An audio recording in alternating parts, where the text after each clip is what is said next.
Tu as ruiné nos vies, sors d'ici. M'a dit toute ma famille. Alors, je suis simplement parti. Un mois plus tard, j'ai reçu plus de 50 appels manqués. Maintenant, ils savent.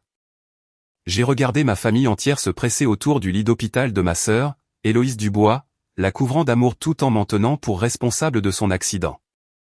Ce fut la goutte d'eau qui fit déborder le vase après 26 ans passés à être leur bouc émissaire.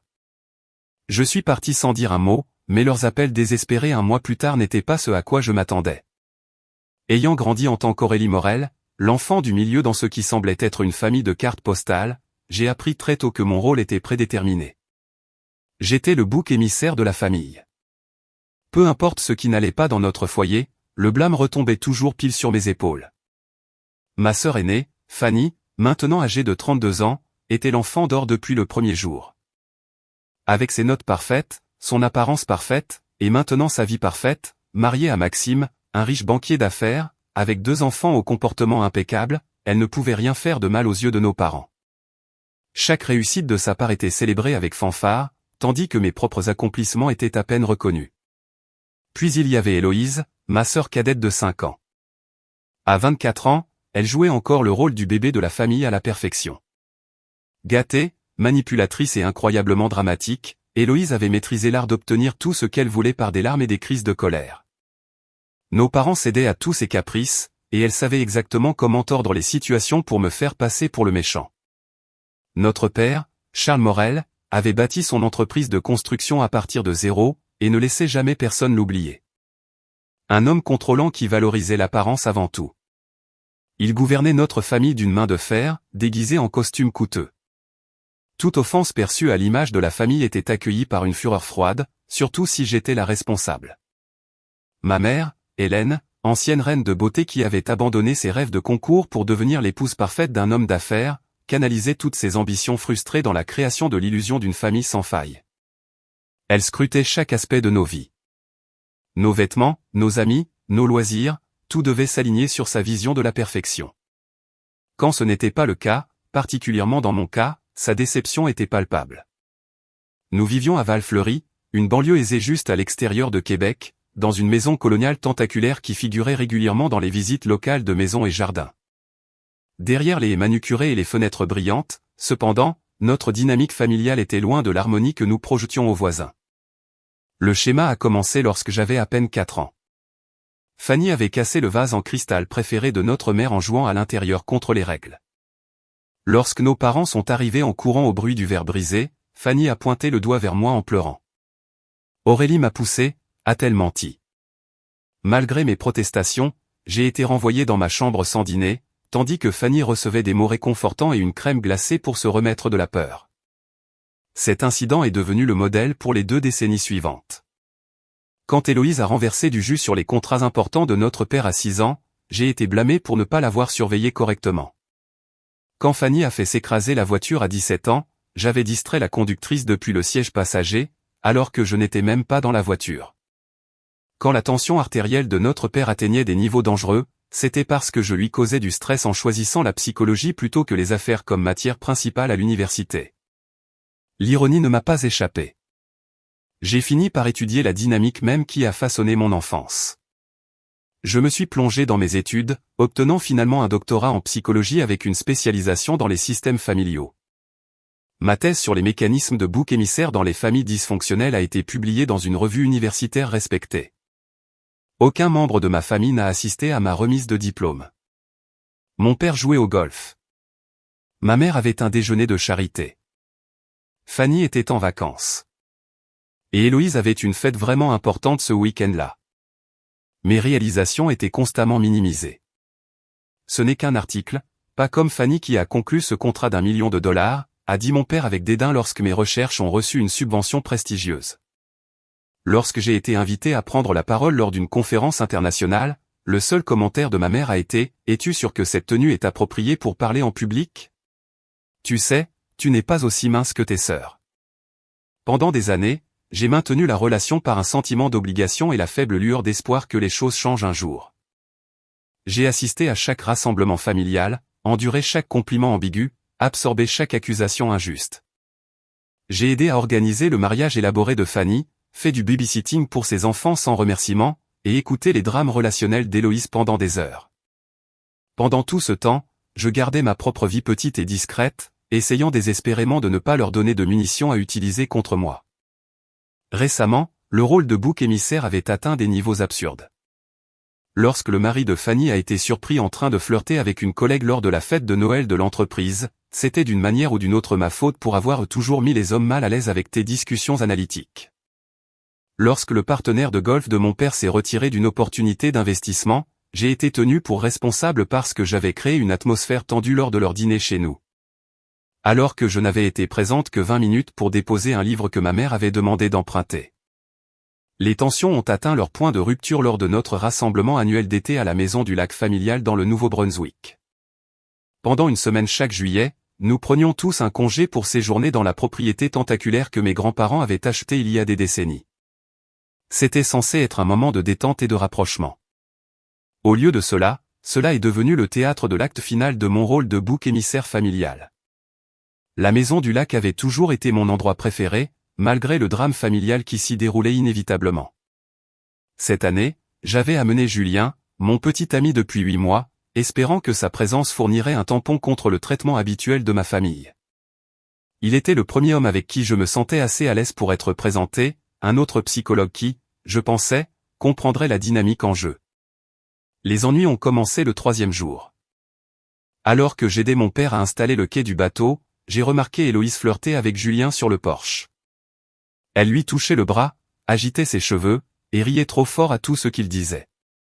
Ce n'était pas un comportement inhabituel de sa part. Héloïse avait l'habitude de courir après tout ce qui était à moi, des jouets d'enfance aux amis de l'université. Le fait qu'elle ait son propre mari, Théo, qui regardait à quelques mètres de là, ne semblait pas importer. Ce soir-là, j'ai trouvé un moment pour lui parler en privé dans la cuisine pendant que tout le monde prenait un verre sur la terrasse. Héloïse, je t'ai vue avec Julien aujourd'hui, dis-je calmement, gardant une voix douce et non accusatrice. J'apprécierais que tu respectes ma relation. Elle roula des yeux de manière théâtrale. Oh mon Dieu, Aurélie, tu es tellement paranoïaque. Nous parlions juste. Tout n'est pas à propos de toi. Je sais ce qu'est le flirt, Héloïse. Tu es mariée et Julien est mon petit ami. Recule, s'il te plaît. Son expression changea alors. Un éclair de colère rapidement remplacé par un regard calculateur que je connaissais trop bien. Tu es juste jalouse parce qu'il appréciait ma compagnie. T'est-il venu à l'esprit qu'il est peut-être ennuyé par ton analyse psycho-constante de tout? J'ai pris une profonde inspiration. Cette conversation est terminée. S'il te plaît, respecte mes limites. Alors que je me détournais pour partir, Héloïse a soudain crié « Maman, papa, Aurélie m'accuse d'essayer de voler son petit ami ». Avant que je puisse répondre, nos parents et Fanny étaient dans la cuisine, les visages déjà figés dans des expressions familières de déception dirigées vers moi. « Pour l'amour du ciel, Aurélie, dois-tu toujours créer des drames ?» soupira ma mère. « Ta sœur ne ferait jamais une chose pareille » ajouta fermement mon père. Fanny secoua la tête. « Tu as toujours été si peu sûre de toi, Liv. » J'ai regardé chacun de leurs visages, voyant le même scénario se dérouler qui avait défini toute ma vie. Personne n'a demandé mon avis. Personne n'a pensé qu'Héloïse pourrait mentir. J'étais coupable avant que toute preuve ne soit présentée, simplement parce que j'étais moi. Bien, dis-je doucement. Croyez ce que vous voulez. Je me suis éloigné, trouvant Julien sur la terrasse.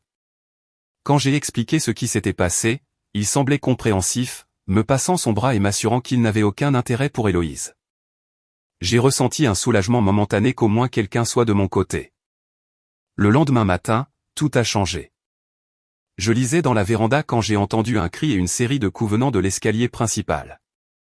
J'ai couru pour trouver Héloïse allongée au bas des marches, tenant sa cheville et pleurant de manière spectaculaire. Personne d'autre n'était dans le hall, juste Héloïse et moi. Que s'est-il passé, ai-je demandé, me précipitant à ses côtés.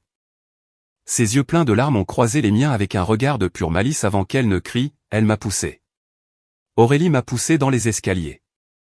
Je suis resté figé de choc. Quoi? J'étais dans la véranda. Je n'ai même pas en quelques secondes, toute la famille a convergé sur la scène. Mon père s'est immédiatement agenouillé à côté d'Héloïse pendant que ma mère appelait quelqu'un pour apporter de la glace. Fanny a sorti son téléphone pour appeler une aide médicale. « Que as-tu fait ?» m'a grogné mon père, sans même remettre en question l'accusation d'Héloïse. « Je n'ai rien fait. Je lisais dans la véranda quand j'ai entendu sa chute. »« Arrête de mentir » a rétorqué Fanny. « Tu as été jalouse d'Héloïse toute ta vie. » Ma mère m'a regardé avec dégoût. « Je savais que ton ressentiment finirait par devenir dangereux. » Julien est entré dans la pièce, la confusion gravée sur son visage alors qu'il constatait la scène. « Que se passe-t-il » Aurélie a poussé Héloïse dans les escaliers, m'a informé ma mère comme si elle énonçait un fait établi. Je me suis tourné vers lui désespérément. « Julien, j'étais dans la véranda avec toi il y a 1 minute. » Tu sais, je n'aurais pas pu mais je pouvais déjà voir le doute s'immiscer dans son expression. Le front uni de la conviction de ma famille était puissant, et ils ne me connaissaient que depuis 8 mois. Je suis sorti prendre un appel, a-t-il dit avec hésitation. Héloïse a été transportée à l'hôpital local, gémissant dramatiquement de douleur, malgré l'évaluation ultérieure du médecin selon laquelle elle n'avait subi qu'une légère entorse. Toute la famille l'a accompagnée, créant un cercle protecteur autour de son lit d'hôpital tout en me lançant des regards accusateurs. Je me tenais dans l'embrasure de la porte de la chambre d'hôpital, regardant la scène se dérouler comme si j'étais à l'extérieur de mon propre corps.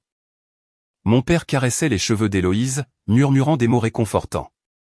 Ma mère ajustait ses oreillers avec une attention tendre. Fanny lui tenait la main, promettant de rester la nuit si nécessaire. Même Julien avait été absorbé par leur cercle, proposant d'aller chercher quelque chose pour Héloïse à la cafétéria. « Tu as toujours été jalouse de tes sœurs » a dit mon père assez fort pour que le personnel infirmier entende. « Mais cette fois, tu es allé trop loin. J'ai toujours su qu'il y avait quelque chose qui n'allait pas chez toi » a ajouté ma mère, sa voix dégoulinant de mépris. « Peut-être qu'il est temps d'envisager de te trouver une vraie aide. » Fanny a levé les yeux du côté d'Héloïse, son expression un mélange de pitié et de dégoût. « Je pense que tu as besoin d'une aide professionnelle, Aurélie. Ce n'est pas un comportement normal. » L'ironie d'une cadre d'entreprise disant à une docteure en psychologie qu'elle avait besoin d'une aide professionnelle était apparemment perdue pour tout le monde. J'ai regardé l'expression de Julien passer de la confusion à l'acceptation de leur récit. Il évitait mes yeux, déjà aspirés par la force gravitationnelle de la réalité unifiée de ma famille. À cet instant, debout dans la chambre d'hôpital à l'odeur aseptisée avec les sanglots mélodramatiques de ma sœur comme musique de fond, quelque chose en moi s'est finalement brisé, ou peut-être quelque chose a finalement guéri. Une clarté m'a envahi lorsque j'ai réalisé avec une certitude absolue que ce schéma ne changerait jamais. Pendant 26 ans, j'avais été cantonné à un rôle inaltérable dans l'histoire de la famille Morel. J'ai regardé chacun de leurs visages une dernière fois. La colère juste de mon père, la préoccupation performative de ma mère, la supériorité suffisante de Fanny, la victimisation calculatrice d'Héloïse, et la loyauté vacillante de Julien. J'ai compris avec une clarté parfaite qu'aucune quantité de preuves, d'accomplissement ou de bon comportement ne changerait jamais la façon dont ils me voyaient. Sans un mot, je me suis retourné et je suis sorti de la chambre d'hôpital. Personne ne m'a appelé. Personne n'a suivi. Dans leur histoire, ma sortie n'était probablement qu'un autre acte d'égoïsme, une autre confirmation de ma culpabilité. Mais pour la première fois de ma vie, je ne me souciais pas de leur interprétation. J'écrivais ma propre histoire. La route du retour à la maison du lac était surréaliste. Les routes sinueuses familières le long du rivage semblaient différentes d'une certaine manière, comme si je les voyais à travers de nouveaux yeux. Le soleil de l'après-midi projetait de longues ombres sur le trottoir, et j'ai ressenti un étrange sentiment de calme m'envahir. Ce n'était pas une décision impulsive née de sentiments blessés. C'était l'aboutissement de 26 ans de mauvais traitements systématiques, et ma réponse serait tout aussi systématique. Quand je suis arrivé, la maison était vide. Tout le monde était encore à l'hôpital, s'occupant de la légère blessure d'Héloïse. J'ai garé ma voiture à l'arrière, hors de vue de l'allée. Si jamais il revenait de manière inattendue, je voulais du temps pour finir ce que je devais faire. J'ai marché directement vers ma chambre assignée, la plus petite de la maison avec le plafond qui fuyait perpétuellement pendant les averses. Je n'avais jamais pris la peine de personnaliser beaucoup l'espace, sachant peut-être inconsciemment que je finirais par le laisser derrière moi. J'ai sorti ma valise du placard et j'ai commencé à emballer méthodiquement mes affaires. Je n'ai pris que ce qui comptait vraiment, mes vêtements, mon ordinateur portable contenant mes recherches, quelques livres qui m'avaient guidé à travers les moments difficiles. J'ai laissé derrière moi la montre chère que mes parents m'avaient offerte pour Noël, le même modèle qu'ils avaient offert aux 3 filles, bien que ceux de Fanny et d'Héloïse soient incrustés de diamants, tandis que le mien était la version de base. J'ai laissé les robes de créateur inconfortables que ma mère m'avait forcé à acheter. J'ai laissé derrière moi tous les rappels physiques d'avoir essayé de rentrer dans un rôle qui n'était jamais fait pour moi. En faisant mes bagages, j'ai découvert une petite boîte verrouillée poussée au fond de l'étagère du placard. Je l'ai immédiatement reconnue, mon journal d'enfance avec sa petite serrure en laiton. Je l'avais caché ici il y a des années après que ma mère l'eût lu par accident, puis utilisé mes pensées privées contre moi lors d'une dispute familiale. J'ai trouvé la clé collée sous la boîte, exactement où ma moi de 16 ans l'avait cachée. Ouvrant la couverture délavée, je me suis assise sur le lit et j'ai commencé à lire. Les pages étaient remplies de la documentation méticuleuse d'un enfant essayant de donner un sens à son traitement. J'avais noté les dates, les citations exactes, et mes sentiments confus à propos de chaque incident de bouc émissaire. Une entrée datant de mes 12 ans m'a marqué, 18 avril 2007. Aujourd'hui, c'était la fête de remise des diplômes de Fanny au lycée. Maman a passé toute la semaine à préparer et tout était parfait. Pendant la fête, Héloïse, 7 ans, a renversé le bol de punch sur le tapis blanc de maman. Quand maman est arrivée en courant, Héloïse a commencé à pleurer et a dit que c'est moi qui lui avais dit de le porter. J'étais dehors tout ce temps à parler avec grand-mère Jeannette. Mais maman m'a renvoyé dans ma chambre pour le reste de la fête et j'ai pu entendre tout le monde s'amuser en bas. Papa est venu plus tard et a dit que je devais arrêter de créer des problèmes les jours spéciaux. Pourquoi personne ne me croit jamais? Grand-mère Jeannette a essayé de leur dire que j'étais avec elle, mais maman a juste changé de sujet. 20 entrées comme celle-ci remplissaient les pages. Chacune était un enregistrement parfait de la dynamique familiale. J'ai soigneusement rangé le journal dans ma valise. Ce n'était pas seulement un souvenir d'enfance, mais la preuve d'un schéma que je ne trouvais que maintenant la force de briser. Sur la commode se trouvait le collier de famille que ma grand-mère Jeannette m'avait donné peu de temps avant de mourir. Ma mère avait clairement indiqué à l'époque qu'elle pensait que le pendentif en émeraude aurait dû aller à Fanny en tant qu'aînée et que grand-mère Jeannette avait toujours été un peu bizarre dans ses décisions. J'ai pris le collier, sentant son poids dans ma paume.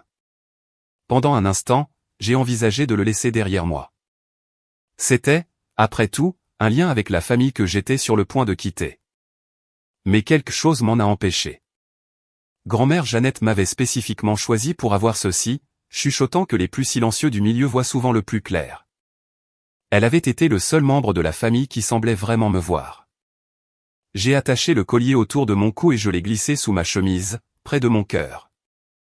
À sa place sur la commode, j'ai laissé une courte note manuscrite. Je ne serai plus votre bouc émissaire. 5 mots qui encapsulaient 2 décennies de résolutions accumulées. Ce départ n'était pas une réaction spontanée à une mauvaise journée. C'était l'exécution d'un plan qui se formait dans mon subconscient depuis des années.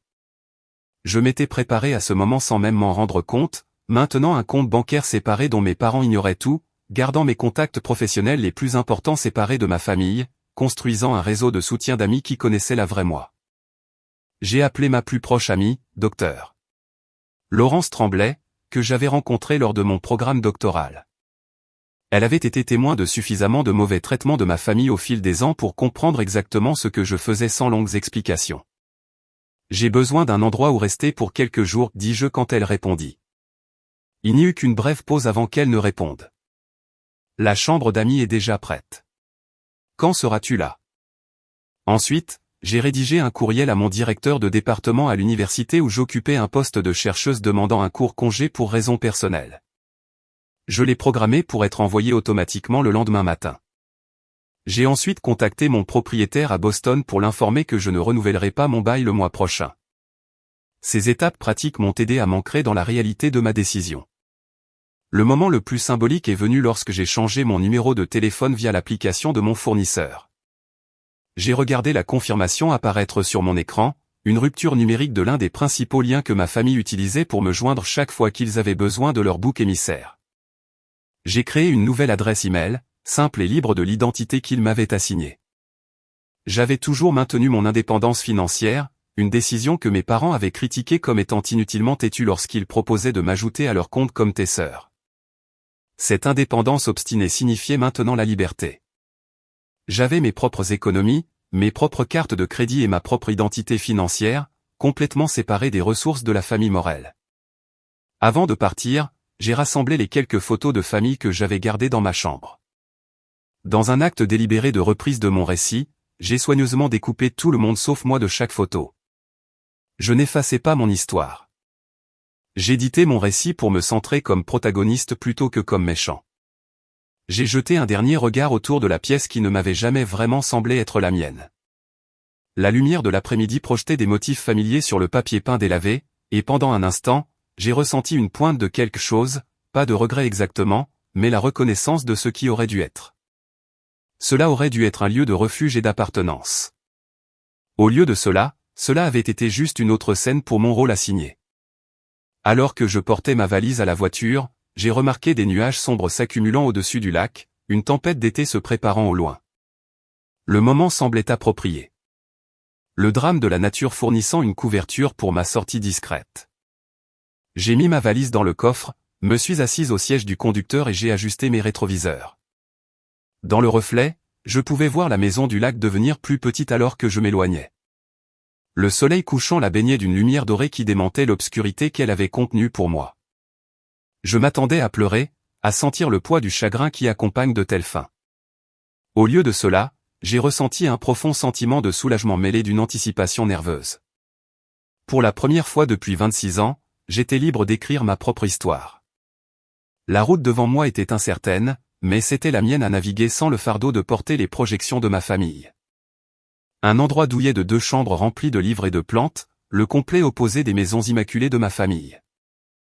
La chambre d'amis donnait sur un petit jardin communautaire, et j'ai passé des heures à regarder les gens s'occuper de leurs parcelles, trouvant un étrange réconfort dans ces étrangers vivant leur vie ordinaire. « J'attends depuis des années que tu fasses cette rupture », a dit Laurence autour d'un thé le matin après mon arrivée. Nous étions assises à sa petite table de cuisine, la lumière du matin inondant la fenêtre. « Était-ce si évident ?» ai-je demandé. « Pour quiconque en dehors de ta famille. »« Absolument. » Elle a remué son thé pensivement. La première fois que je vous ai rencontré à ta cérémonie de doctorat, je les ai regardés rejeter ta réussite puis te blâmer pour ne pas avoir réservé un meilleur restaurant pour le dîner. Je n'arrivais pas à croire ce que je voyais. Avoir une perspective extérieure validant mon expérience était à la fois réconfortant et douloureux. Pendant si longtemps, j'avais douté de mes propres perceptions, me demandant si peut-être j'étais trop sensible ou si j'étais vraiment le problème. L'évaluation lucide de Laurence de ma dynamique familiale m'a aidé à m'ancrer dans ma décision. Cette première semaine fut un étrange mélange de deuil et de libération. J'ai pleuré non pas pour la famille que j'avais laissée derrière moi, mais pour la famille que je n'avais jamais eue. J'ai pleuré pour la petite fille qui avait désespérément essayé de gagner un amour qui ne serait jamais donné librement. Pour l'adolescente qui avait appris à se faire petite pour éviter les critiques. Pour la jeune femme qui avait réussi académiquement dans une tentative inconsciente de gagner enfin l'approbation de ses parents. Si vous regardez ceci et que vous avez déjà dû laisser des membres de votre famille toxique derrière vous, vous connaissez ce deuil étrange, pleurant la relation que vous méritiez plutôt que celle que vous aviez. C'est comme une douleur fantôme pour quelque chose qui n'a jamais vraiment été là. Laissez tomber un cœur dans les commentaires si vous avez ressenti ce genre particulier de perte et abonnez-vous si vous voulez suivre le reste de mon chemin vers la guérison. Laurence m'a mise en contact avec le Dr Chen, un thérapeute spécialisé dans les traumatismes familiaux et l'éloignement. Lors de notre première séance, elle m'a aidé à comprendre la dynamique familiale qui avait façonné mon expérience. Ce que vous décrivez est un rôle de bouc émissaire classique, a expliqué le Dr Chen. Les systèmes familiaux dysfonctionnels désignent souvent un membre pour porter le blâme des problèmes de l'ensemble du système. Ce n'est pas aléatoire. Habituellement, c'est le membre de la famille qui menace le statu quo d'une manière ou d'une autre, souvent le membre le plus honnête émotionnellement ou le plus indépendant. Au cours des semaines suivantes, j'ai assisté à 2 fois par semaine à la thérapie, déballant des décennies de gazage et de manipulation émotionnelle. Le Dr Chen m'a aidé à voir que le traitement de ma famille n'était pas de ma faute, et que la clarté que j'avais trouvée dans cet hôpital ce jour-là, était le résultat de ma santé inhérente, pas d'une quelconque déficience, comme ma famille l'avait toujours laissé entendre. Tout en travaillant à travers ces révélations émotionnelles, j'ai également pris des mesures pratiques pour établir ma nouvelle vie. Après une semaine chez Laurence, j'ai trouvé un petit mais charmant appartement à Portland, Maine, assez loin de Québec pour minimiser les rencontres accidentelles avec la famille ou leur cercle social. Mais assez proche pour maintenir les connexions professionnelles que j'avais travaillé dur pour construire. L'appartement était dans une vieille usine textile convertie avec des murs de briques apparentés de grandes fenêtres. Il avait du caractère et de l'histoire, contrairement à la perfection stérile des maisons de mes parents. J'ai signé un bail de 6 mois, le premier engagement majeur envers ma nouvelle vie indépendante. J'ai postulé pour un poste de chercheuse dans un petit institut mais respecté à Portland spécialisé dans les études sur les traumatismes. Pendant l'entretien, j'ai parlé avec confiance de mon travail sans l'éditeur interne constant qui avait auparavant surveillé chaque mot pour une critique familiale potentielle. La directrice, Dr Abigail Montgomery, semblait impressionnée par mon dossier de publication et m'a offert le poste sur le champ avec la liberté de continuer mes recherches sur les systèmes familiaux et la résilience psychologique. Chaque jour apportait de petites victoires dans la récupération de mon identité. J'ai peint les murs de mon appartement d'une couleur bleu sarcelle profonde que ma mère aurait qualifiée de cherchant l'attention. J'ai acheté des meubles confortables basés uniquement sur ce qui m'attirait, pas sur ce qui impressionnerait les visiteurs. J'ai adopté un chat de sauvetage et l'ai nommé Einstein, malgré les déclarations fréquentes de mon père selon lesquelles les animaux de compagnie étaient des complications inutiles. J'ai redécouvert des passe-temps que j'avais abandonnés il y a des années à cause du mépris de ma famille. J'ai rejoint un studio de poterie local, me souvenant comment mon intérêt adolescent pour la céramique avait été interrompu lorsque ma mère s'était plainte que l'argile sous mes ongles n'était pas féminine. J'ai commencé à faire de la randonnée les week-ends, une activité que mon père avait déclarée une perte de temps qui pourrait être consacrée au réseautage. L'ajustement le plus difficile a été d'apprendre à prendre des décisions sans anticiper le blâme. Pendant des années, chaque choix que je faisais était filtré à travers l'objectif, comment ma famille va-t-elle utiliser cela contre moi? Maintenant, avec ce filtre retiré, je me suis parfois retrouvé paralysé par de simples décisions comme quoi manger pour le dîner ou quel film regarder.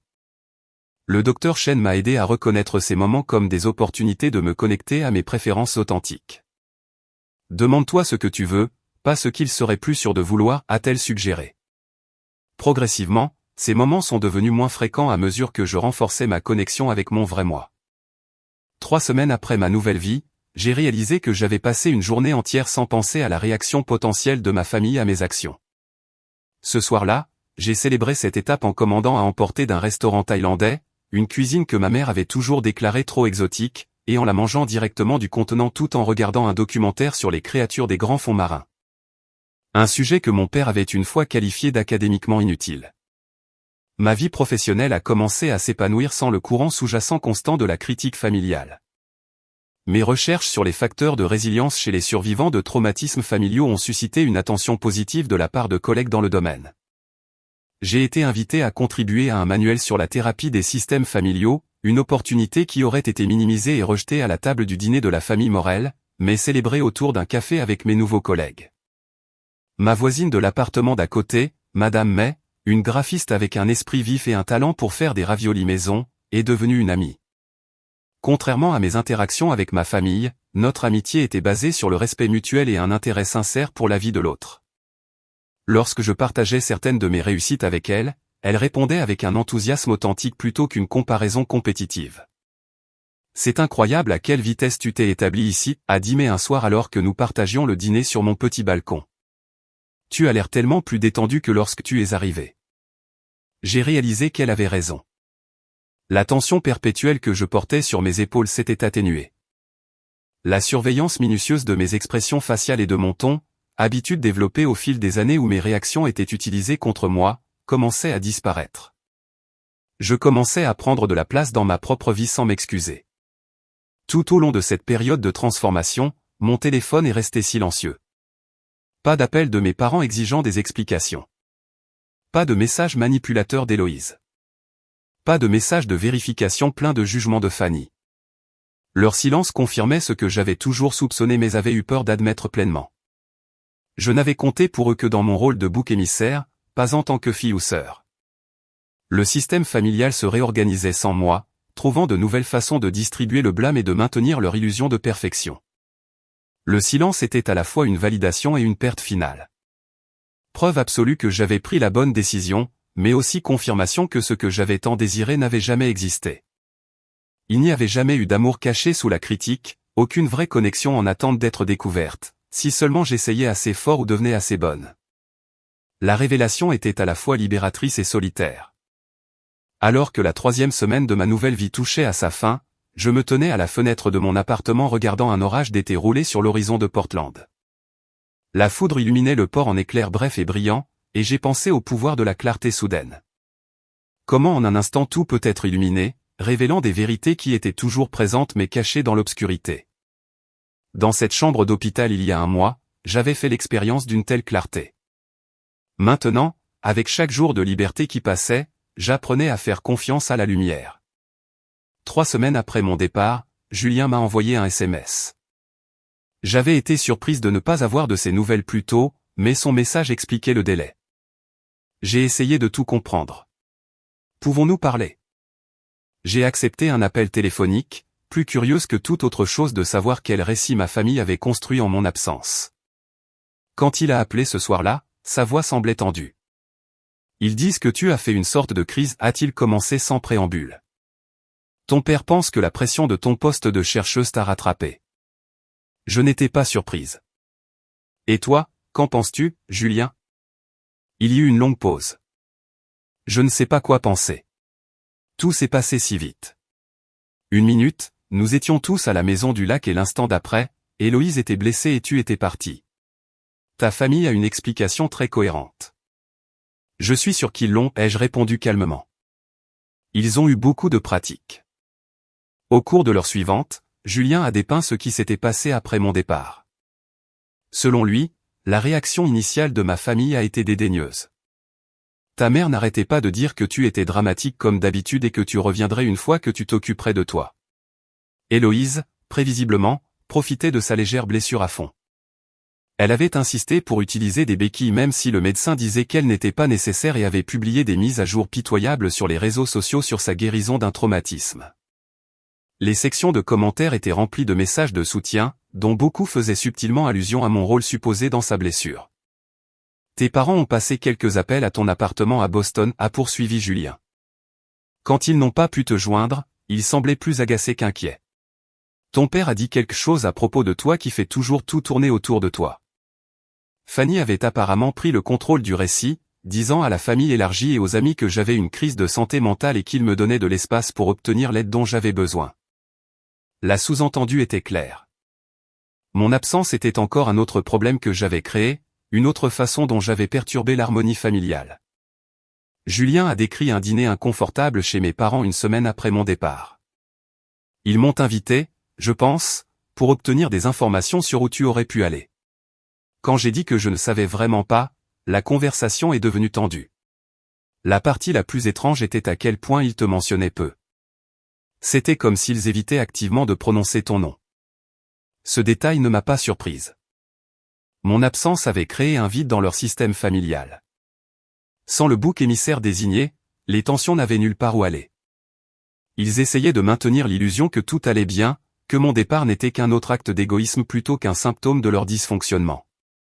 Alors que Julien continuait de partager des observations de ses interactions avec ma famille, un schéma a émergé. Sans moi là pour absorber le blâme, des fissures apparaissaient dans la façade de la famille Morel.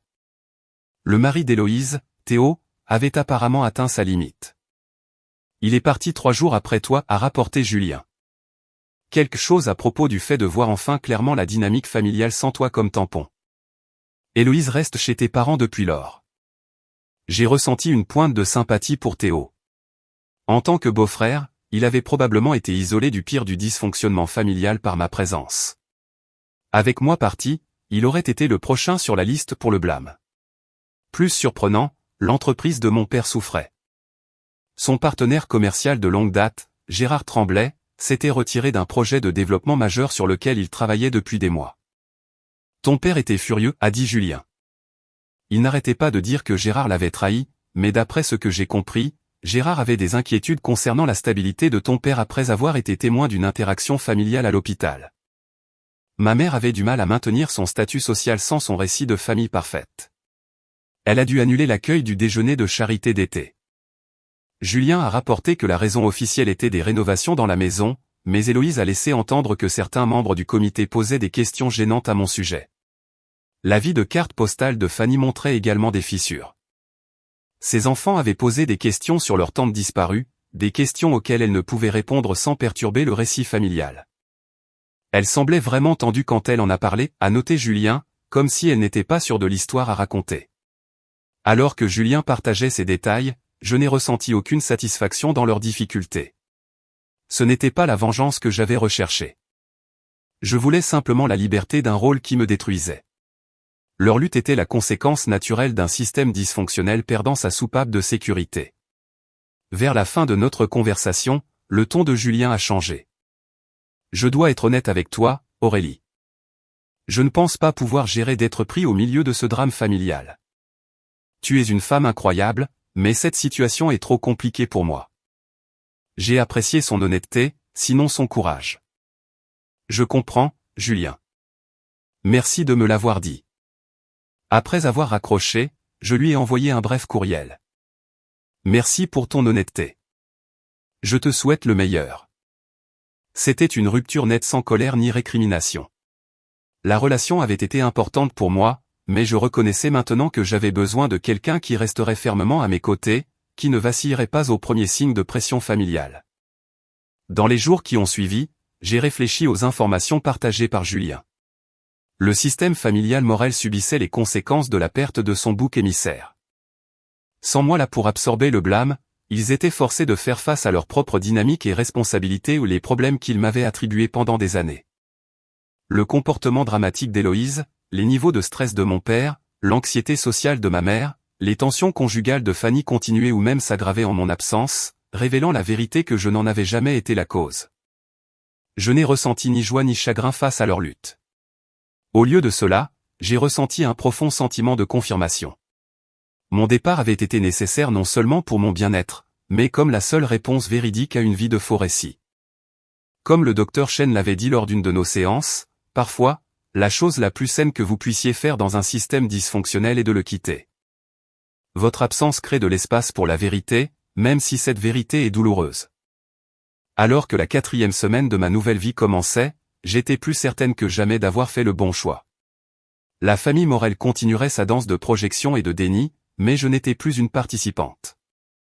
J'écrivais une nouvelle histoire maintenant, une basée sur la vérité et la connexion authentique plutôt que sur des rôles assignés et des illusions maintenues.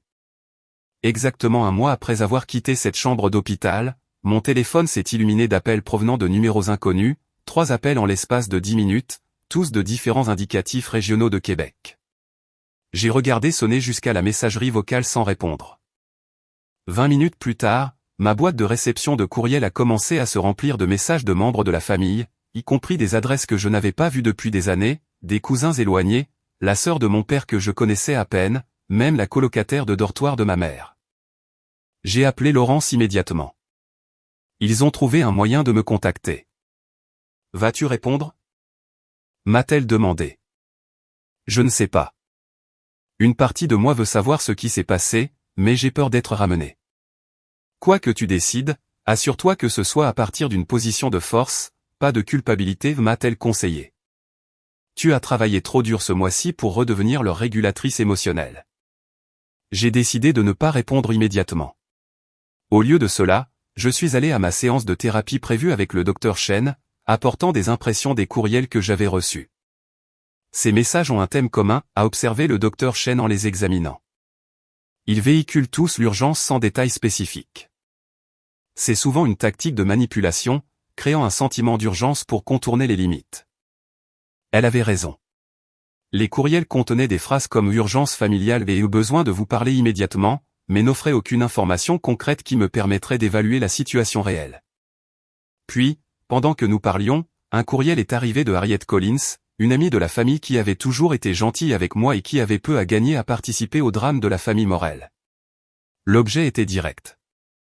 La vérité sur ce qui se passe avec ta famille. Avec le soutien du docteur Chen, j'ai ouvert le courriel. Chère Aurélie, j'espère que ce message vous trouve bien. J'ai hésité à vous contacter, mais je crois que vous méritez de savoir ce qui se passe. L'histoire qu'Héloïse a racontée concernant son accident s'est effondrée. Une infirmière de l'hôpital a surpris sa vantardise à une amie au téléphone sur la façon dont elle avait totalement convaincu tout le monde que tu l'avais poussée. Confrontée par le personnel de l'hôpital au sujet du dépôt potentiel d'un faux rapport, elle a admis qu'elle était tombée délibérément. Théo a demandé le divorce la semaine dernière, citant le mensonge pathologique et la manipulation dans les documents. Il a été assez ouvert sur le schéma de tromperie d'Héloïse et le comportement d'habilitation de ta famille. L'entreprise de ton père est en sérieuse difficulté. Gérard Tremblay non seulement s'est retiré de leur projet actuel, mais a parlé à d'autres investisseurs de ses préoccupations concernant le jugement de ton père après avoir été témoin de son comportement à l'hôpital. La famille Tremblay est une pierre angulaire des affaires de Québec depuis des générations, et les paroles de Gérard ont beaucoup de poids. Ta mère a eu ce que l'on ne pourrait décrire que comme une crise lors de la réunion du comité de bienfaisance du club de golf de Val-Fleury. Lorsque Judith Dumont a innocentement posé des questions sur toi, ta mère a commencé à crier au sujet de la loyauté familiale et des enfants ingrats. Marguerite Picard, qui préside le comité depuis 15 ans, lui a demandé de démissionner de ses fonctions jusqu'à ce qu'elle règle ses problèmes personnels. Le mariage de Fanny montre également des fissures. Bradley a emménagé dans leur maison d'amis, ostensiblement pour la confidentialité du travail. Mais les gens l'ont vu avec une collègue plus jeune de son cabinet. Plus important encore, ta famille a commencé à se retourner les uns contre les autres. Sans toi là pour absorber le blâme, ils ont commencé à s'accuser mutuellement. Ton père blâme ta mère pour avoir couvé Héloïse. Ta mère blâme Fanny pour avoir fixé des normes impossibles. Fanny blâme tes parents pour avoir créé ce désordre avec leur façon d'élever les enfants. Et Héloïse, bien sûr, blâme tout le monde sauf elle-même. Je pensais que tu devrais savoir que beaucoup d'entre nous qui avons regardé depuis la périphérie pendant des années avons vu la vérité de ta situation. Tout le monde n'a pas cru le récit que ta famille a construit à ton sujet. Prends soin de toi, Aurélie. Parfois, le plus grand acte d'amour est de te protéger de ceux qui ne peuvent pas ou ne veulent pas reconnaître leur propre comportement nuisible. Sincèrement, Harriet Collins. Je suis restée assise en silence après avoir lu le courriel. Des sentiments me submergeant par vagues. Validation. Tristesse. Un étrange sentiment de soulagement et quelque chose approchant la clôture. Comment te sens-tu ? M'a demandé doucement le docteur Chen. Comme si quelqu'un m'avait enfin vu, ai-je répondu, ma voix ferme malgré l'émotion derrière elle. Au cours des heures suivantes, les messages vocaux et les courriels ont continué à augmenter en urgence. Le message de mon père était le plus révélateur. Aurélie, ça a assez duré. Ton comportement affecte la réputation de la famille. Nous avons besoin que tu rentres à la maison et que tu nous aides à réparer la situation que tu as créée. Même maintenant, il présentait l'effondrement de la famille comme ma responsabilité. Le message vocal de ma mère était également égocentrique. Chérie, je ne sais pas ce qui t'a pris, mais nous avons besoin de toi à la maison. Les Picard posent des questions, et je ne sais pas quoi leur dire. Le plus surprenant était un courriel de Fanny contenant la première reconnaissance que j'avais jamais reçue d'un membre de la famille. Liv, je sais que nous n'avons jamais été proches, et c'est en grande partie ma faute. J'ai réfléchi aux choses depuis que tu es parti, et je commence à voir des schémas que je n'avais jamais remarqués auparavant. Je ne dis pas que maman et papa avaient raison ou tort dans la façon dont ils t'ont traité, mais j'aurais dû être une meilleure sœur. La famille s'effondre sans toi. Je sais que ce n'est pas ton problème, mais considérerais-tu revenir à la maison au moins pour une réunion de famille ? Nous devons trouver comment avancer. Et tu as toujours été celle qui comprenait les choses émotionnelles. Même dans sa tentative de réconciliation, Fanny me demandait de reprendre mon rôle de soignante familiale. Elle n'offrait pas une relation basée sur le respect mutuel. Elle demandait mes services en tant que régulatrice émotionnelle pour un système en crise. Héloïse était notablement silencieuse parmi le barrage de communication, peut-être la seule réponse honnête de leur part. Elle savait exactement ce qu'elle avait fait et réalisait probablement qu'aucune manipulation ne fonctionnerait sur moi. Maintenant, le contact le plus inattendu venait de mon ancienne thérapeute familiale, le docteur Robert, qui nous avait vus brièvement lorsque j'étais adolescente avant que mes parents n'interrompent les séances parce qu'elles étaient inutilement envahissantes. Chère Aurélie, j'espère que vous vous souvenez de moi des séances familiales que vos parents ont organisées il y a des années. Bien que je ne devrais normalement pas contacter un ancien client, je suis préoccupé par la dynamique que j'observe dans votre système familial suite à votre départ. Vos parents ont programmé une séance d'urgence, sous prétexte de discuter de la façon de vous aider avec vos problèmes, mais il est devenu clair pour moi que le système familial lutte pour se réorganiser sans son bouc émissaire désigné. Je veux que vous sachiez que je reconnais le rôle qu'on vous demandait de jouer, même à l'époque. J'ai essayé d'y remédier, ce qui est probablement la raison pour laquelle vos parents ont mis fin à la thérapie si rapidement. Tout ce que vous faites maintenant pour établir des limites saines est un travail courageux. Si vous souhaitez une référence à un collègue dans votre région spécialisée en éloignement familial et en rétablissement, veuillez me le faire savoir. Prenez soin de vous, docteur. Robert Marcus. Lire cette validation professionnelle de ce que j'avais vécu m'a fait monter les larmes aux yeux, non pas de tristesse, mais du soulagement profond d'être vue et comprise. Alors que les appels et les messages continuaient toute la journée, j'ai ressenti un mélange complexe d'émotions. Une partie de moi ressentait une ombre de satisfaction que la vérité émergeait enfin. Une autre partie ressentait une tristesse sincère pour la douleur que ma famille éprouvait, même si c'était la conséquence naturelle de leurs propres actions. Mais surtout, je ressentais une résolution renforcée de maintenir les limites que j'avais établies. J'ai apporté ces sentiments compliqués à ma prochaine séance avec le docteur Chen. Je me sens coupable, ai-je admis, non pas d'être parti, mais de ne pas me sentir plus mal pour leur souffrance. C'est une réaction courante, m'a-t-elle assuré. Vous avez été conditionné toute votre vie à prioriser leurs émotions sur les vôtres. Le fait que vous puissiez reconnaître leur douleur tout en maintenant vos limites est un signe de santé, pas de froideur. Nous avons discuté pour savoir si je devais répondre à l'un des messages. Qu'est-ce qui servirait votre processus de guérison? M'a demandé le docteur Chen. Pas ce qui les aiderait, ni ce qui serait attendu de vous, mais ce qui soutiendrait votre voyage? Après mûre réflexion, j'ai décidé de maintenir mon silence. Répondre maintenant, alors qu'ils étaient en crise et cherchaient quelqu'un pour stabiliser leur système, ne ferait que renforcer la dynamique que j'avais travaillé si dur pour échapper. S'il devait y avoir une communication saine entre nous, elle devrait se produire après qu'ils aient fait leur propre travail, et non en réaction à leur inconfort face aux conséquences de leur comportement. Ce soir-là, j'ai reçu un colis inattendu livré par coursier. L'adresse de retour indiquait qu'il venait de Northampton, Massachusetts, la ville où ma grand-mère Jeannette avait vécu avant de mourir il y a 5 ans. Curieuse et légèrement appréhensive, je l'ai ouvert avec précaution. À l'intérieur se trouvait une collection de journaux, de lettres et une petite boîte en bois. Sur le dessus se trouvait une enveloppe adressée à moi avec une écriture que je ne reconnaissais pas. La lettre à l'intérieur expliquait tout. Chère Aurélie, vous ne me connaissez pas, mais j'étais une amie chère de votre grand-mère, Jeannette, depuis plus de 50 ans. Mon nom est Margaret Dubois. Jeannette a laissé ces objets sous ma garde avant de mourir avec des instructions explicites de vous les envoyer si certaines circonstances se présentaient. Elle a dit, si Aurélie trouve un jour la force de quitter cette situation toxique, elle aura besoin de ceci pour comprendre qu'elle n'est pas seule. J'ai suivi ta famille à travers des connaissances mutuelles au fil des ans. Quand j'ai entendu parler des événements récents, j'ai su qu'il était temps de remplir ma promesse à Jeannette. Elle a tout vu, Aurélie. Elle a essayé d'intervenir de nombreuses fois, mais a été écartée par tes parents pour ses efforts. Ces journaux et lettres expliqueront bien plus que ce que je peux dire. Jeannette t'aimait profondément et a reconnu en toi la même force et la même clarté qu'elle possédait. Si tu souhaites parler, mes coordonnées sont jointes. Avec soin, Margaret Dubois. J'ai veillé toute la nuit à lire les journaux de ma grand-mère, des larmes coulant sur mon visage alors que je découvrais une vérité qui m'avait été cachée toute ma vie. Les journaux de grand-mère Jeannette remontaient à avant ma naissance. Les premières entrées détaillaient ses inquiétudes concernant la façon dont ma mère élevait Fanny, notant un schéma troublant de projection et d'attachement malsain. Quand je suis arrivé 3 ans plus tard, son écriture prenait un ton plus urgent. 12 mai 1995. Hélène a décidé que la petite Aurélie, âgée de seulement 2 ans, est délibérément difficile.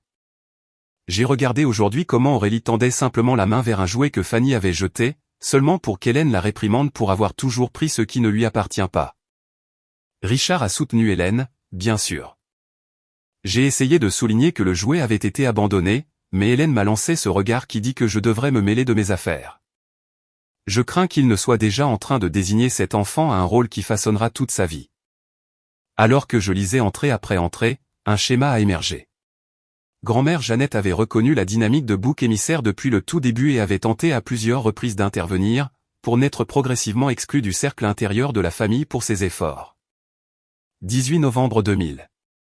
Richard m'a explosé dessus aujourd'hui quand j'ai suggéré qu'Aurélie n'était peut-être pas entièrement à blâmer pour la vitre cassée. J'ai vu Héloïse lancer la balle à l'intérieur plus tôt, mais quand le crash est survenu, elle a immédiatement désigné sa sœur. Au lieu d'enquêter, Richard a renvoyé Aurélie dans sa chambre sans dîner. Quand j'ai essayé de parler, il m'a dit que je minais leur parentalité et a suggéré qu'il vaudrait mieux que je raccourcisse ma visite. J'ai peur pour Aurélie. À 7 ans, elle développe déjà ce regard attentif que je reconnais de ma propre enfance. La révélation la plus choquante est venue dans une série d'entrées datant de mon adolescence, 3 avril 2008. J'ai pris une décision aujourd'hui. Je ne peux pas changer la façon dont Richard et Hélène parent, mais je peux m'assurer qu'Aurélie ait des ressources quand elle sera plus âgée. J'ai parlé à mon avocat pour mettre en place une fiducie spécialement pour elle. Richard et Hélène seront furieux quand ils apprendront que je n'ai pas divisé ma succession également entre les petites filles, mais j'ai vu comment ils contrôlent Fanny et Héloïse par des moyens financiers. Aurélie aura besoin d'indépendance si elle veut un jour se libérer du rôle qu'ils lui ont assigné. Accompagnant les journaux se trouvait une lettre de l'avocat de ma grand-mère datée d'à peine un mois après sa mort. Elle était adressée à moi, mais n'avait clairement jamais été livrée. Chère Madame Morel. En tant qu'exécuteur de la succession de Jeannette Morel, il est de mon devoir de vous informer de la fiducie établie en votre nom. Le compte contient 175 000 $ canadiens à vous être disponible à l'âge de 25 ans ou à la fin de vos études supérieures, selon la première éventualité. Votre grand-mère a été explicite que cette information devait vous être communiquée directement, et non par l'intermédiaire de vos parents. Si vous n'avez pas reçu cette lettre, veuillez contacter notre bureau immédiatement. Sincèrement, Jonathan Valois, exécuteur. J'avais 29 ans. La fiducie était disponible pour moi depuis des années, mais je n'en avais jamais été consciente. Les mains tremblantes, j'ai trouvé une lettre plus récente dans le paquet, de nouveau de Jonathan Valois. Chère Madame Morel, il a été porté à notre attention que vous n'avez peut-être pas reçu nos communications précédentes concernant la fiducie de votre grand-mère. Margaret Dubois nous a informé de votre situation actuelle et nous sommes prêts à transférer les fonds immédiatement après vérification de votre identité. Le montant initial a augmenté avec les intérêts pour atteindre environ 227 000 $ canadiens. Veuillez contacter notre bureau dès que possible pour organiser le transfert. Sincèrement, Jonathan Valois. Parmi les papiers se trouvait une petite collection de photos que je n'avais jamais vues auparavant, ma grand-mère à ma remise de diplôme de lycée, assise tout au fond pour que mes parents ne la remarquent pas. Jeannette me regardant depuis sa voiture alors que je recevais un prix scientifique en première année. Une photo de moi donnant mon discours de major de promotion prise depuis l'extrême bord de l'auditorium. Elle avait été là pour tous ces moments, me soutenant silencieusement alors que mes propres parents avaient trouvé des excuses pour ne pas y assister. La boîte en bois contenait une dernière surprise, une lettre de ma grand-mère adressée à moi, datée de quelques semaines seulement avant sa mort. Ma plus chère Aurélie, si tu lis ceci, alors tu as trouvé la force que j'ai toujours su que tu possédais. Je t'ai regardé grandir pour devenir une jeune femme extraordinaire malgré le fardeau injuste placé sur tes épaules dès ton plus jeune âge. Ce que tu as vécu a un nom, le bouc émissaire familial. Je le reconnais parce que je l'ai vécu moi-même. Ma propre mère m'a sélectionné pour le même rôle que celui que tu as été assigné tandis que ma sœur eût été l'enfant d'or. Le schéma se répète à travers les générations à moins que quelqu'un ne trouve le courage de le briser. J'ai essayé de te protéger. Chaque fois que je parlais, j'étais repoussé plus loin du cercle familial jusqu'à ce que mon accès à toi soit sévèrement limité. C'est pourquoi je suis apparue absente pendant une grande partie de ta vie, non pas par manque d'amour, mais parce que l'on m'a délibérément tenu à l'écart après chaque tentative d'intervention. L'argent que je te laisse n'est pas seulement un soutien financier, mais une clé de la liberté. Utilise-le pour construire la vie que tu mérites. Libre des contraintes d'un rôle que tu n'as jamais demandé à jouer. Sache ceci, il n'y a rien de mal avec toi. Il n'y en a jamais eu. Tu as été sélectionné non pas pour une quelconque déficience, mais parce que ta force, ton intelligence et ton intégrité menaçaient un système familial construit sur le déni et la projection. Je te vois, Aurélie. Je t'ai toujours vue avec tout mon amour, grand-mère Jeannette. La révélation que ma grand-mère avait non seulement reconnu ma situation, mais avait activement essayé de m'aider et avait été repoussée pour ses efforts, était à la fois déchirante et guérissante. Je n'avais pas été seul. Après tout, quelqu'un dans ma famille m'avait aimé exactement pour qui j'étais. Dans les jours qui ont suivi, j'ai vérifié l'existence de la fiducie et organisé le transfert. Cette sécurité financière inattendue a amplifié mon sentiment de possibilité. Je pouvais maintenant envisager des options qui semblaient auparavant peu pratiques, acheter une petite maison au lieu de louer, prendre le temps d'écrire le livre sur les systèmes familiaux que je conceptualisais. Voire démarrer ma propre pratique axée sur l'aide aux autres pour se remettre du bouc émissaire familial. J'ai eu une longue conversation avec Margaret Dubois, l'amie de ma grand-mère, qui a comblé de nombreuses lacunes dans ma compréhension. Ta grand-mère a vu le schéma dès le début, a expliqué Margaret. Elle l'a reconnu parce qu'elle l'avait vécu elle-même. Chaque fois qu'elle essayait d'intervenir, tes parents restreignaient son accès à toi et à tes sœurs. Le collier en émeraude qu'elle t'a donné. C'était celui de sa mère, le seul membre de la famille qui lui avait montré de la gentillesse. Elle voulait que tu aies ce lien avec un meilleur héritage. Apprendre ce schéma intergénérationnel m'a aidé à contextualiser mon expérience dans un cadre plus large. Il ne s'agissait pas seulement de moi ou même seulement de ma famille immédiate. Il s'agissait d'un schéma dysfonctionnel qui avait été transmis à travers les générations. Un schéma que j'avais maintenant la conscience et les ressources pour briser. J'ai plongé plus profondément dans la recherche sur le bouc émissaire familial, reliant mes connaissances professionnelles à mon expérience personnelle d'une manière que j'avais toujours inconsciemment évitée. J'ai trouvé des études montrant que les enfants boucs émissaires étaient souvent les membres les plus intelligents émotionnellement ou les plus véridiques de leur famille, des qualités qui menaçaient le récit préféré de la famille. Par des recherches plus approfondies, suscitées par les documents dans les papiers de ma grand-mère, j'ai découvert que mes parents avaient également caché l'existence d'un fonds universitaire que mes grands-parents paternels avaient établi pour chaque petit enfant. Fanny et Héloïse avaient reçu leur part, mais on m'avait dit à plusieurs reprises que je devais financer mes propres études parce que l'argent n'était tout simplement pas là. Cette tromperie financière expliquait l'important endettement étudiant que j'avais accumulé alors que mes sœurs avaient obtenu leur diplôme sans dette. J'ai consulté un avocat spécialisé dans les litiges financiers. Bien que j'aie des motifs juridiques pour poursuivre le fonds universitaire détourné, j'ai décidé de ne pas engager de poursuite pour le moment. Le coût émotionnel d'un engagement dans une bataille prolongée avec ma famille dépassait le recouvrement financier potentiel. J'avais la fiducie de grand-mère Jeannette maintenant, et avec elle la liberté de prendre des décisions basées sur ce qui soutiendrait ma guérison plutôt que sur ce à quoi j'avais légalement droit. Avec cette nouvelle sécurité financière, j'ai mis un acompte sur un petit bungalow artisanal dans un quartier calme de Portland. La maison avait besoin de quelques travaux, mais elle avait du caractère et un petit jardin, quelque chose que j'avais toujours voulu, mais que mon père, pragmatique, m'avait dit être peu pratique. J'ai accepté le poste à temps plein à l'Institut de recherche, me concentrant spécifiquement sur les facteurs de résilience chez les adultes se remettant de traumatismes familiaux infantiles. Docteur Montgomery était enthousiaste quant à ma direction de recherche proposée, notant qu'elle comblait une lacune importante dans la littérature. Alors que je m'installais dans ma nouvelle maison et ma nouvelle carrière, j'ai écrit une lettre sincère à Margaret Dubois. Chère Margaret, je ne peux pas exprimer adéquatement ce que la réception des journaux et des lettres de ma grand-mère a signifié pour moi. Pendant si longtemps, j'ai cru être complètement seul à voir clairement la dynamique de ma famille. Découvrir que grand-mère Jeannette voyait non seulement la vérité mais essayait de me protéger a été profondément guérissant. Sachez que ces efforts n'ont pas été vains. Les ressources qu'elle m'a laissées ont contribué à assurer mon indépendance et ces mots ont validé mon expérience d'une manière qui a considérablement accéléré mon chemin vers la guérison. Je serais honoré de vous rencontrer en personne un jour quand vous penserez que ce sera approprié. Vous m'avez donné le plus grand cadeau possible, la connexion avec le seul membre de ma famille qui m'a vraiment aimé pour qui je suis. Avec la plus profonde gratitude, Aurélie. En scellant l'enveloppe, j'ai ressenti un sentiment de connexion avec un héritage familial dont je pouvais réellement être fier. Pas la façade de perfection que les Morel projetaient au monde, mais la force et la clarté authentique qui avaient coulé de ma grand-mère à moi. Je ne brisais pas une tradition familiale, mais j'en honorais une.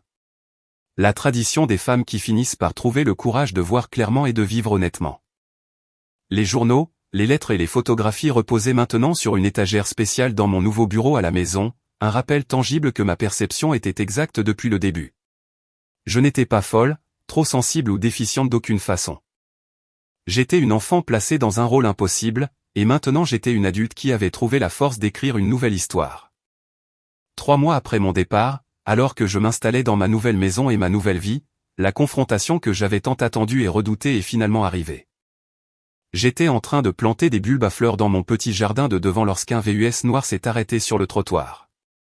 Même avant que les portes ne s'ouvrent, je savais de qui il s'agissait. La famille Morel m'avait trouvé. Mon père est sorti du côté conducteur, paraissant plus âgé que je ne m'en souvenais. Ma mère est sortie de la porte passager, impeccablement habillée comme toujours, mais avec une tension autour des yeux qui était nouvelle.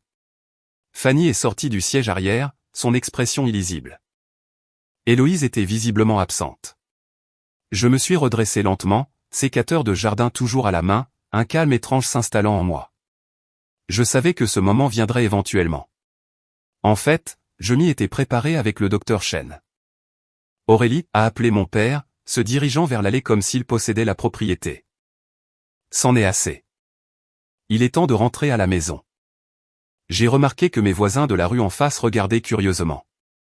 Ce n'était pas une conversation que je voulais avoir en public, ni je voulais ces gens dans ma maison, mon sanctuaire. Je n'aurai pas cette conversation dans ma cour avant, ai-je dit calmement. Si vous voulez parler, nous pouvons nous rencontrer au café à 2 pâtés de maison d'ici dans 1 heure. J'amènerai quelqu'un avec moi. Amener quelqu'un? De quoi parles-tu? A exigé ma mère. Nous sommes ta famille. Nous n'avons pas besoin d'étrangers impliqués dans nos affaires privées. C'est ma condition, ai-je répondu, ma voix ferme. Le café à 14 heures avec ma thérapeute présente ou pas du tout? Le visage de mon père s'est assombri d'une colère familière. Maintenant, écoute-moi bien, non, ai-je interrompu, surprenant nous tous. Ce sont mes conditions. Prenez-les ou laissez-les. Je suis entré sans attendre leur réponse, fermant la porte fermement derrière moi. Mes mains tremblaient lorsque j'ai appelé le docteur Chen, qui a accepté de nous rencontrer au café. J'ai ensuite envoyé un SMS à Laurence, la tenant au courant de ce qui se passait au cas où j'aurais besoin de renfort. 1 heure plus tard, j'étais assise à une table d'angle du café de la Rive avec le docteur Chen à mes côtés. La famille Morel est arrivée exactement à l'heure, la ponctualité étant l'une des valeurs non négociables de mon père. Alors qu'ils approchaient de notre table, j'ai pu voir qu'ils évaluaient le docteur Chen. Essayant de déterminer combien je lui avais dit et comment ajuster leur performance en conséquence. Aurélie a commencé ma mère alors qu'il s'asseyait, tendant la main pour toucher la mienne. J'ai doucement retiré ma main. Nous étions tellement inquiets, de disparaître comme ça sans un mot. J'ai laissé une note, ai-je dit doucement. Je ne serai plus votre bouc émissaire n'est pas une explication, a coupé mon père. C'est une accusation puérile. Le docteur Chen a observé, il semble qu'Aurélie exprimait une limite concernant son rôle dans le système familial. L'attention de mon père s'est tournée vers elle. Avec tout le respect que je vous dois, vous n'entendez qu'un seul côté d'une dynamique familiale compliquée. C'est pour ça que je suis ici, a répondu calmement le docteur Chen. Pour observer la dynamique directement. Fanny, qui était restée silencieuse jusqu'à présent, a pris la parole. Liv, nous comprenons que tu avais besoin d'espace, mais de nous couper complètement, de ne même pas nous laisser savoir que tu étais en sécurité, c'était cruel. J'ai pris une profonde inspiration, me recentrant. J'aimerais partager quelque chose avec vous. J'ai posé mon journal d'enfance sur la table. Ceci est l'enregistrement que j'ai tenu de 8 à 16 ans. J'aimerais lire quelques entrées. Avant qu'ils ne puissent objecter, j'ai ouvert une page marquée et j'ai commencé à lire. 25 décembre 2006, jour de Noël. Fanny a cassé la figurine en ange de cristal en tendant la main vers sa chaussette. Quand maman est entrée, Fanny a dit que je l'avais renversée en courant. Je n'étais même pas dans la pièce quand c'est arrivé. J'ai été renvoyé dans ma chambre jusqu'au dîner et je n'ai pas pu ouvrir de cadeaux avec tout le monde. Papa a dit que j'avais encore gâché Noël. C'est la 3e année que je suis blâmé pour avoir gâché Noël. J'ai levé les yeux pour voir le visage de ma mère rougi de colère ou d'embarras. Il était difficile de dire lequel. La mâchoire de mon père était figée dans une ligne rigide familière. J'ai continué avec une autre entrée. 30 avril 2009. Héloïse a pris mon projet d'histoire pour le montrer à ses amis et l'a rendu avec des pages manquantes. Quand j'ai montré ça à maman, elle a dit que j'aurais dû le garder où Héloïse ne pouvait pas l'atteindre. Quand j'ai eu un F, papa m'a privé de sortie pour ne pas prendre les études au sérieux. Personne n'a demandé à Héloïse pourquoi elle l'avait pris ou ce qui était arrivé aux pages manquantes. Fanny s'est agitée inconfortablement sur son siège. J'ai choisi une dernière entrée. 18 juillet 2010. Papa m'a crié dessus pendant 1 heure parce que la porte du garage avait été laissée ouverte toute la nuit. Héloïse a admis plus tard qu'elle était la dernière à l'utiliser, mais a dit, ça ne sert à rien de le dire à papa maintenant. Il croit toujours que c'est toi de toute façon. Elle a ri en le disant. J'ai fermé le journal. J'ai des dizaines d'entrées comme celle-ci. Pendant des années, j'ai documenté le schéma parce que je pensais que si j'avais juste assez de preuves, vous pourriez me croire. Je comprends maintenant que cela n'allait jamais arriver parce que le système familial avait besoin d'un bouc émissaire. Entrée de journal d'enfance. Vraiment, Aurélie? Mon père s'est moqué. Tu as toujours eu un flair pour le dramatique. Ce que j'entends, a interrompu le docteur Chen, c'est qu'Aurélie se sentait constamment incomprise et injustement blâmée au sein du système familial. Tous les enfants se sentent ainsi parfois, a rejeté ma mère. Aurélie a toujours été plus sensible que les autres filles. C'est exactement la dynamique à laquelle je fais référence, a noté le docteur Chen. Quand Aurélie exprime son expérience, elle est redéfinie comme une déficience personnelle au lieu d'être reconnue. La patience de mon père s'épuisait visiblement. Nous ne sommes pas venus ici pour une thérapie familiale. Nous sommes venus ramener Aurélie à la maison et régler ce gâchis en privé. Je ne rentre pas à la maison, ai-je dit clairement. J'ai une maison maintenant, celle-ci. Et j'ai appris autre chose récemment. J'ai sorti la lettre de Jonathan Weiss de mon sac. Saviez-vous quelque chose au sujet de la fiducie de grand-mère Jeannette pour moi? Le silence soudain qui s'est installé chez mes parents a confirmé ce que je savais déjà. Vous le saviez? Non, ai-je continué. Vous le saviez et vous me l'avez délibérément caché, tout comme vous m'avez caché le fonds universitaire de grand-père Morel tout en donnant leur part à Fanny et Héloïse. Ce n'est pas vrai, a commencé mon père, mais sa protestation manquait de conviction. J'ai la documentation, ai-je dit simplement. J'ai parlé aux avocats. Le calme de ma mère s'est finalement fissuré. Votre grand-mère n'avait pas le droit de s'immiscer dans la façon dont nous élevions nos enfants. Elle t'a toujours favorisé, elle a toujours miné notre parentalité. Cet argent aurait dû être divisé équitablement. C'était son argent, maman. Elle pouvait faire ce qu'elle voulait avec. Et elle voyait ce qui m'arrivait, ce que vous faisiez, même quand je ne pouvais pas le voir moi-même pleinement. Fanny a paru véritablement choquée. Tu avais une fiducie tout ce temps, et un fonds universitaire, mais tu as contracté tous ces prêts étudiants. Pour la première fois, j'ai vu une lueur de doute traverser son visage, comme si elle commençait à réévaluer le récit familial qu'elle avait accepté toute sa vie. Mon père, sentant qu'il perdait le contrôle de la situation, a eu recours à sa tactique la plus efficace, l'ultimatum. Assez de ces bêtises, Aurélie. Tu as un choix à faire maintenant. Tu peux rentrer à la maison avec nous, rejoindre la famille, et nous mettrons cet épisode malheureux derrière nous. Ou tu peux continuer cette rébellion et accepter que tu ne fais plus partie de cette famille. Le café était devenu silencieux, les autres clients observant subtilement le drame se dérouler, le docteur Chen a observé. Cela ressemble à un faux choix qui vous est présenté. Il existe de nombreuses façons de faire partie d'une famille au-delà de la soumission totale ou de l'éloignement complet. Mon père l'a ignoré, ses yeux fixés sur moi. Alors, qu'est-ce que c'est, Aurélie? Es-tu une Morel ou non?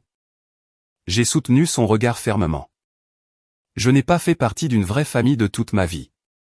Ce que j'ai été, c'est une cible commode, un dépôt pour le blâme, un rôle plutôt qu'une personne. Je ne rejette pas la famille. Je rejette le dysfonctionnement. Le visage de ma mère s'est effondré en larmes.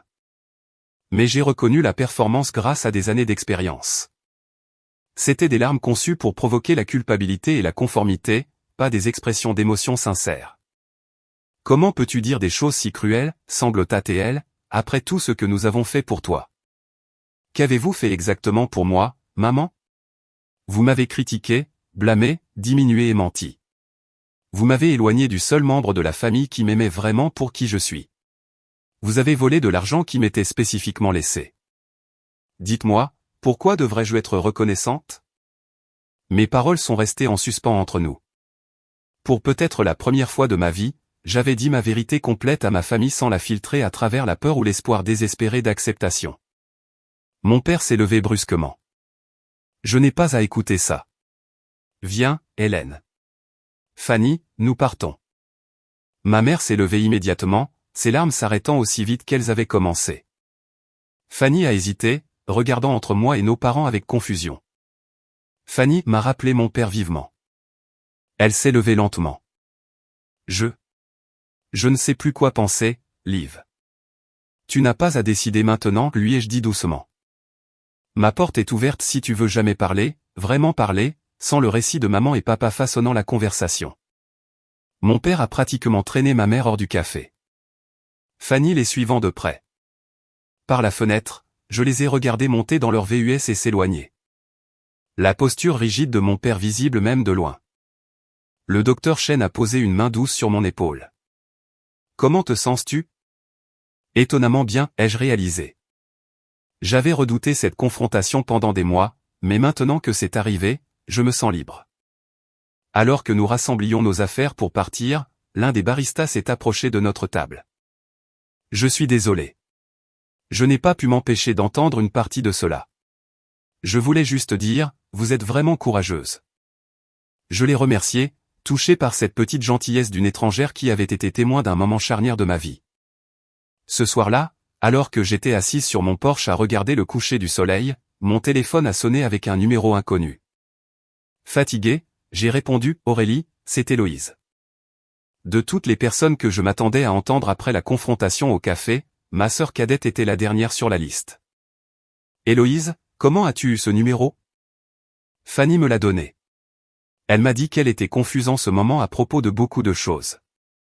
Il y eut un silence inconfortable avant qu'elle ne continue, sa voix plus petite que je ne l'avais jamais entendue. « Je ne suis pas venu avec eux aujourd'hui parce que je ne pouvais pas te faire face. Pas après ce que j'ai fait à la maison du lac. Tu veux dire quand tu es délibérément tombé et que tu m'as accusé de t'avoir poussé ? Oui, a-t-elle dit doucement. Ça et tout le reste. Toutes les fois où je t'ai accusé pour des choses que j'ai faites. Toutes les fois où je t'ai regardé te faire punir pour mes erreurs et n'ai rien dit. Je suis restée assise dans un silence stupéfait, n'ayant jamais attendu de reconnaissance de la part d'Héloïse, encore moins ce qui ressemblait à un remords sincère. Je suis en thérapie maintenant, a-t-elle continué. Après que Théo soit parti, j'ai dû regarder certaines choses sur moi-même. Et puis quand toi aussi tu es parti et que tout a commencé à tomber en morceaux, j'ai réalisé que je n'aimais pas qui j'étais devenu. Pourquoi me dis-tu ça, Héloïse ? Elle a expiré brusquement. Pas pour demander pardon. Je ne le mérite pas. Juste pour te dire que tu as eu raison de partir et qu'au moins une personne dans cette famille connaît la vérité sur la façon dont tu as été traité. Ce n'était pas grand-chose, mais c'était quelque chose. Une petite fissure dans l'édifice du déni familial qui avait défini mon existence si longtemps. Alors que je raccrochais, je me suis demandé si c'était le début d'un nouveau genre de relation avec au moins un membre de ma famille. Une basée sur la vérité plutôt que sur des rôles assignés et des fictions confortables. 6 mois après avoir quitté cette chambre d'hôpital, ma vie s'était transformée d'une manière que je n'aurais jamais pu imaginer. Mon petit bungalow était devenu une vraie maison avec des murs peints dans des couleurs que j'aimais, des meubles disposés pour le confort plutôt que pour l'apparence, et un jardin florissant qui m'apportait une joie quotidienne. Einstein le chat avait revendiqué le rebord de fenêtre le plus ensoleillé comme son domaine. Sa présence un rappel constant que je n'étais jamais vraiment seul. Ma vie professionnelle s'épanouissait. L'Institut de recherche avait adopté ma concentration sur le rétablissement des traumatismes familiaux et mon article sur les facteurs de résilience chez les survivants adultes du bouc émissaire familial avait été accepté pour publication dans une revue prestigieuse. Dr Montgomery était devenu non seulement une superviseure mais une mentor, reconnaissant la perspective unique que j'apportais à notre domaine. Ton travail résonne auprès de tant de nos collègues, m'a-t-elle dit lors de notre réunion hebdomadaire. Il y a des discussions pour développer un protocole de traitement spécialisé basé sur tes recherches. La fiducie de grand-mère Jeannette avait fourni non seulement une sécurité financière, mais aussi des opportunités que je n'aurais jamais cru possibles auparavant. J'avais démarré une petite fondation offrant des subventions éducatives à de jeunes gens issus de familles dysfonctionnelles, la nommant la Fondation Jeannette Morel en son honneur. Les 3 premiers bénéficiaires avaient été sélectionnés, de jeunes gens brillants et résilients qui me rappelaient moi-même à leur âge, mais qui auraient maintenant le soutien que je n'avais jamais eu. Ma vie personnelle avait commencé à s'épanouir également. J'avais rencontré Daniel, un architecte paysagiste avec des yeux gentils et une manière patiente, lors d'un atelier de jardin communautaire. Notre relation se développait lentement, basée sur le respect mutuel et un intérêt sincère pour les pensées et les sentiments de l'autre, un contraste frappant avec les connexions basées sur la performance que j'avais connue dans ma famille. Ce qui m'a le plus surprise, c'est la famille que j'avais créée autour de moi, non pas de sang, mais de choix. Laurence restait mon amie la plus proche, mais mon cercle s'était élargi pour inclure mes de l'appartement d'à côté, des collègues de l'institut, des membres de mon cours de poterie, et des voisins qui étaient devenus des invités réguliers au dîner. ces relations étaient caractérisées par la réciprocité et l'authenticité, des concepts qui étaient totalement absents de mon expérience de la famille. Héloïse et moi maintenions un contact prudent. Elle avait continué la thérapie, s'était séparée de l'influence de nos parents, et vivait indépendamment pour la première fois de sa vie. Nos conversations étaient parfois maladroites, souvent douloureuses, mais toujours honnêtes. Elle faisait le travail difficile d'examiner son rôle dans le système familial et son traitement envers moi, ce que je respectais, même si le pardon complet restait un travail en cours. Ma thérapeute dit que j'étais l'enfant d'or pour ton bouc émissaire, m'a-t-elle dit lors de l'un de nos appels téléphoniques mensuels. Je n'avais jamais réalisé à quel point j'étais piégé dans ce rôle aussi, juste d'une manière différente. Mes parents et Fanny avaient maintenu leur position d'indignation juste suite à notre confrontation au café. Ils avaient envoyé une lettre formelle par l'intermédiaire de leur avocat, rien de moins, déclarant qu'ils m'accueilleraient à nouveau dans la famille lorsque je serais prête à m'excuser pour mes accusations et à reprendre mon rôle approprié. J'avais classé la lettre sans répondre, reconnaissant qu'il s'agissait d'une dernière tentative de rétablir la dynamique que j'avais échappée. Margaret Dubois, l'amie de ma grand-mère, était devenue une présence chérie dans ma vie. À 82 ans, elle possédait l'esprit vif et la sagesse lucide dont je me souvenais de grand-mère Jeannette. Elle avait commencé à me rendre visite depuis Northampton tous les quelques mois, chaque visite apportant plus d'histoire sur ma grand-mère et renforçant mon lien avec l'héritage familial dont je pouvais être fier. Jeannette serait tellement fière de toi, m'a dit Margaret lors de sa dernière visite. Non seulement d'être partie, mais de ce que tu as construit depuis. L'un des développements les plus significatifs dans ma nouvelle vie fut mon travail bénévole auprès du programme de mentorat des jeunes de Portland où je travaillais avec des adolescentes issues de familles en difficulté. Beaucoup d'entre elles montraient l'hypervigilance et le doute de soi que je reconnaissais de mon adolescence, utilisant mes connaissances professionnelles et mon expérience personnelle. Je les aidais à identifier des limites saines et à reconnaître leurs valeurs inhérentes en dehors des rôles familiaux assignés. Tu es la première adulte qui m'ait vraiment écouté, m'a dit Zoé, 14 ans, après notre 3e séance de mentorat. Ces mots étaient à la fois déchirants et affirmatifs, confirmation que le cycle pouvait être brisé, qu'une connexion différente était possible. Mes recherches sur le bouc émissaire familial avaient gagné une attention significative dans les cercles universitaires, menant à une invitation à prendre la parole lors d'une grande conférence de psychologie à Québec. L'ironie n'était pas perdue pour moi que cette reconnaissance professionnelle aurait lieu dans la ville que j'avais fui, me mettant potentiellement à proximité du cercle social de mes parents. Après mûre réflexion, j'ai accepté l'invitation. Mon histoire n'était plus quelque chose à cacher, mais une source d'aperçu qui pourrait aider les autres. Alors que je préparais ma présentation, j'ai reçu un courriel inattendu d'une cousine éloignée du côté de mon père que je connaissais à peine. Chère Aurélie, nous ne nous sommes jamais vraiment bien connus, mais j'ai suivi tes recherches grâce à mon travail de conseillère scolaire. J'ai été stupéfaite de réaliser que les dynamiques familiales que tu décris reflètent si précisément ma propre expérience dans une autre branche de la famille Morel. Pendant des années, j'ai été le problème désigné dans ma famille immédiate. Lire ton travail a été comme trouver une clé d'une porte que je ne savais même pas fermer. Je comprends enfin ce qui s'est passé. Je me demande si ce schéma est plus profondément ancré dans notre histoire familiale que nous ne le pensions toutes les deux. Si tu es ouverte à cela, j'aimerais me connecter et comparer nos notes. Peut-être qu'ensemble, nous pourrions aider d'autres personnes de notre famille élargie qui pourraient connaître le même schéma, avec espoir et admiration. Rebecca Morel-Cohen. Ce courriel a suscité une idée qui se formait progressivement dans mon esprit, créer un réseau pour que les boucs émissaires familiaux se connectent, partagent des ressources et se soutiennent mutuellement dans l'établissement de limites saines. La nature intergénérationnelle du schéma signifiait que d'innombrables autres souffraient dans l'isolement tout comme moi. Peut-être que mon expérience douloureuse pourrait devenir un pont vers la guérison pour les autres. Ma dernière conversation avec le Dr Chen avant la conférence a abordé la nature complexe du pardon et de l'acceptation. Beaucoup de gens supposent que la guérison nécessite le pardon, a-t-elle observé. Mais ce que j'ai vu dans ma pratique, c'est que l'acceptation arrive souvent en premier. Acceptez que les membres de votre famille ne reconnaîtront peut-être jamais leur comportement ou ne changeront pas leur schéma. Je pense que j'en suis arrivé là, ai-je réalisé. Je n'attends plus que mes parents ou Fanny voient soudainement la vérité ou valident mon expérience. Et étrangement, cela m'a libéré du besoin de leur validation du tout. C'est une guérison profonde, a souri le Dr Chen. Quand leur opinion de vous ne détermine plus votre valeur. Par une matinée d'automne fraîche, alors que je plantais des bulbes dans mon jardin qui fleuriraient au printemps suivant, j'ai réfléchi au voyage des 6 derniers mois. Partir n'avait pas été une fin, mais un début, le début de la découverte de qui était vraiment Aurélie Morel en dehors du rôle qui lui avait été assigné. Le jardin semblait une métaphore parfaite pour ma nouvelle vie.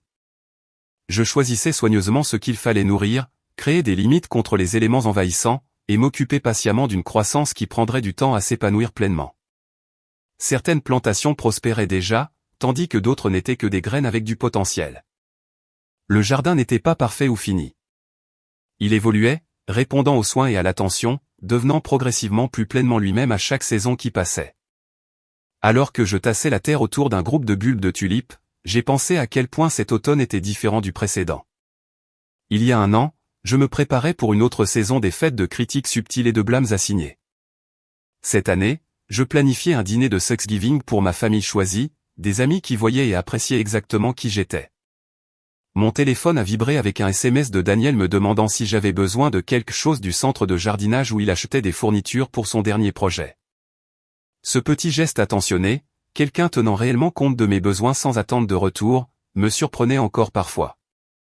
J'ai répondu par SMS avec ma demande et j'ai ajouté un emoji cœur, quelque chose que l'ancienne Aurélie aurait analysé pendant des heures avant, s'inquiétant d'apparaître trop enthousiaste ou trop émotive. Maintenant, j'exprimais mes sentiments librement, ne craignant plus qu'ils soient utilisés contre moi. Debout dans mon jardin, entouré de preuves de la vie que j'avais construite pour moi-même, j'ai ressenti un profond sentiment de paix.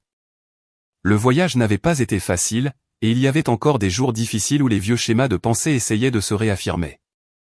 Mais à chaque mois qui passait, ces jours devenaient moins fréquents, et la voix de mon moi authentique devenait plus forte. J'avais quitté la maison de ma famille sans un mot, n'emportant que ce qui comptait le plus.